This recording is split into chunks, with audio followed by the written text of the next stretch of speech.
Page 28, the music box. 3/8 time, that's interesting. Now we're counting eighth notes, which means those 16th notes aren't quite so bad. It's just 1N, 2N, 3N. No sharps or flats in it. So you say, are we in C major? Well, probably.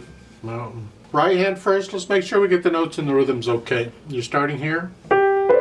1N, 2N. Remember, a dotted eighth note is the same as 3 16th notes. 1 and 2 and 3. The thumb up, 1 and 2. 1 and 2 and 3 and 1 and 2 and 3. Then cross over for measure 5, just cross over. 1 and 2. And then scrunch up, put thumb for the next one again. And that's the rhythm in the right hand pretty much all the way through. I mean, the notes are a little different, but that's the rhythm. Till you get down to the bottom, the last line on page 29, the last two measures.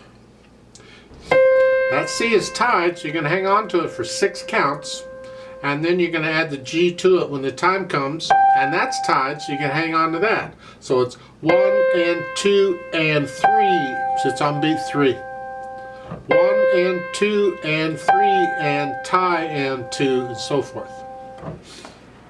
You're finger pedaling the notes is what it is. You're holding the note down so it rings out continuously, which is what the pedal would do, but we're not using pedal. In the left hand, that's treble clef in the bottom staff, so we're up here. That C is tied, that's not a slur, that's a tie, so you're going to hang on to the C and you're just going to change from the E to the F. 1 and 2 and 3 and 1 and 2 and 3 and 1 and 2 and 3 and 1 and 2 and rest and. There's a rest on beat 3. Make sure you're quiet. Be quiet. Measure 9. During the rest at the end of the second line, you're going to come up here. And you just do the same thing here that you were doing before, including the rest. And then top of page 29, measure 17, you're going to come down here. You got a 1 beat rest at the bottom of page 28. You were here, and during the rest, you simply come down. 1 and 2. The G is on beat 2. 1 and 2 and rest, and the rest is on beat 3. Remember, we're counting eighth notes.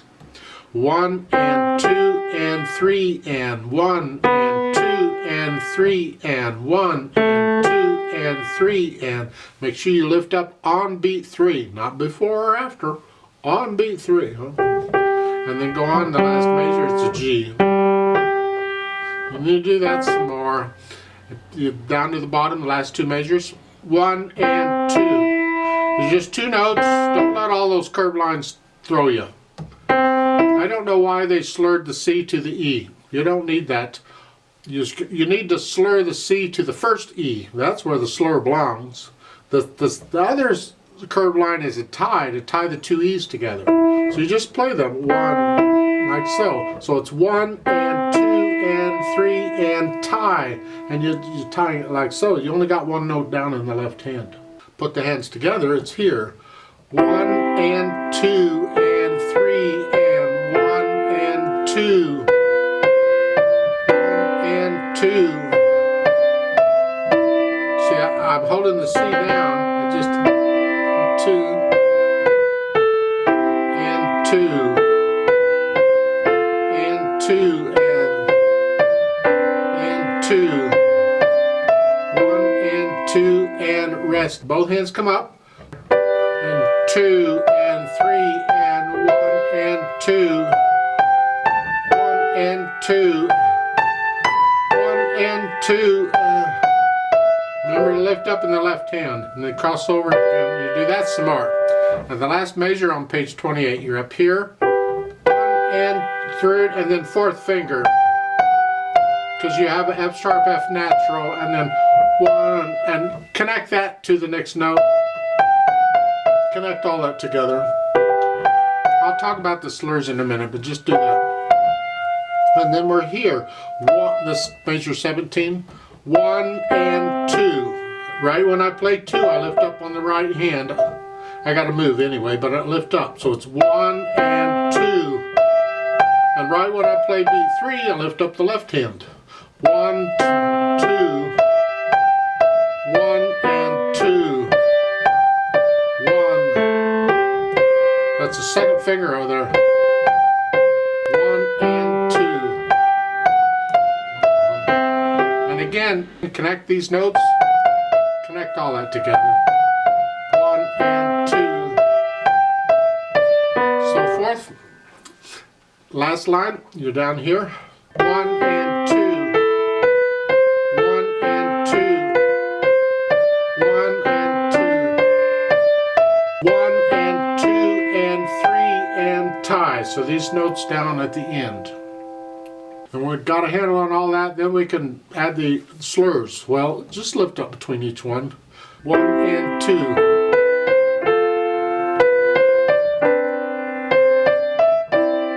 I've not heard a recording of this. I don't know how other people interpret it, but I find this slurring, lifting up at each measure to be very choppy. So.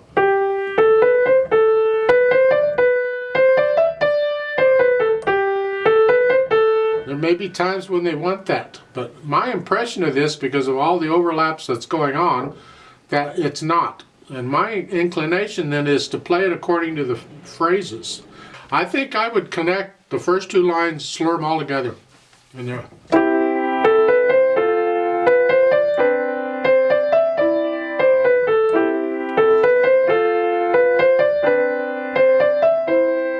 Then it's the end of a phrase, and then we can lift up. Well, they put in a rest. Okay.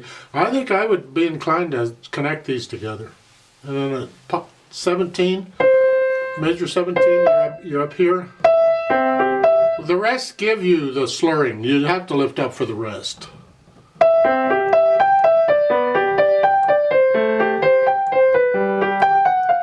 But as I said before, connect that. When it leads into it, connect it. It goes on to here, go down to here, connect those. And then the end, so forth. It's kind of a weird ending, but okay. Then we add the dynamics. Well, it's soft, and that's for the right hand. Keep the left hand in the background. Whatever you think soft is. And you're staying basically in that level. You can get a little louder and softer as you feel the music. Then on measure 9, you come up to moderately loud. That's the right hand. Whatever you think moderately loud is, keep the left hand in the background. And till the last measure on page 28 where you have a dim, you go down to soft. Here, moderately loud, and then with each of these, get a little softer so that when you get to measure 17, you're soft.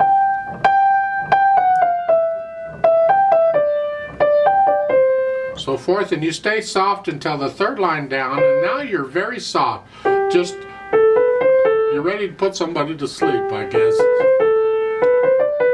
And the last line on page 29, there's a rallentando, really, same difference. Just slow down a little bit. So the measure 29, you're here. Just slow down a little. Don't slow down a lot. Whatever. Just a little. The poco means a little. You'll have to decide. I don't know how much little is. It's a little. No. Then allegretto is a fun speed, and that's the overall feel of it. Well, this is where we get into a difference of opinion. Now, I'm not familiar with this piece. I have not heard professionals play it. I don't know exactly what the composer wanted, but I see this as being interpreted 2 different ways. And I know there are other pieces of music that can be interpreted 2 different ways. And some professionals play it one way and others play it another. Who's to say who's right? Well, the composer would, but he's not around anymore. But we can feel this in 3. 1, 2, 3, 1, 2, 3, 2, 1, 2. So there's a slight accent on each beat, is what I'm saying. I mean, the first beat of a measure gets a natural, that's the strongest. 1, 2, 3, 1, 2. But then there's still a slight accent on each beat when you divide the beat. So there's a slight accent on beat 3. 1, 2, 3, 1, 2, 3, 1, 2, 1. Another way of interpreting it is 3/8 is similar to 6/8, except there's only 3 beats in the measure instead of 6. We can actually feel this in 2. I can go 1, 2, 1, 2, 1, 2, 1, 2. When you talk about the tempo, it kind of depends on how you're going to feel it. Because allegretto is the overall feel of the piece. It's not the speed of the beat. So it's between moderato and allegro. It's kind of a fun piece. How fast is fun?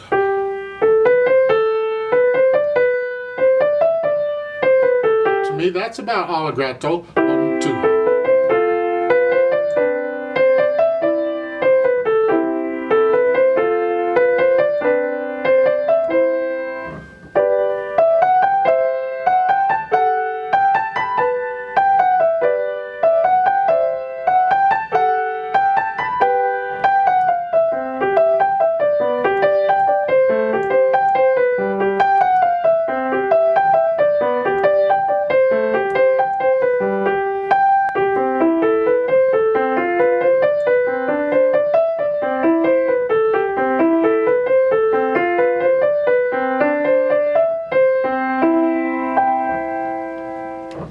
I'd like to play this with you very slowly to double check the rhythms and all. I think those would be the most challenging things. So I'll give us 3 counts because there's 3 beats in a measure. Let's just play it slowly together. 1 and ready and go, and 1 and 2 and 1 and 2 and 2 and 2.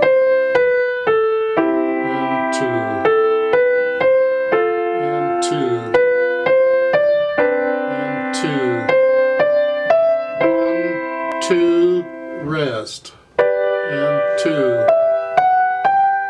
and 2, and 2,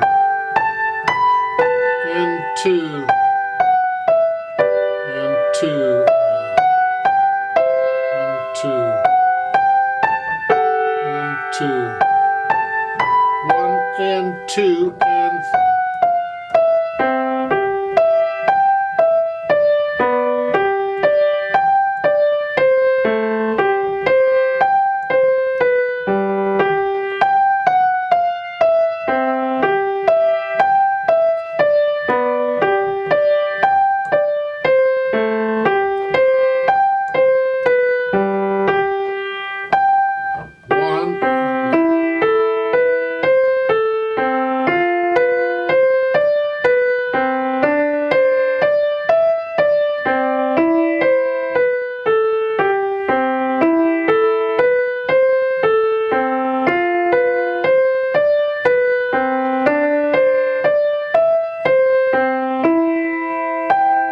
1, 2, 3, hold, 2, 3, off.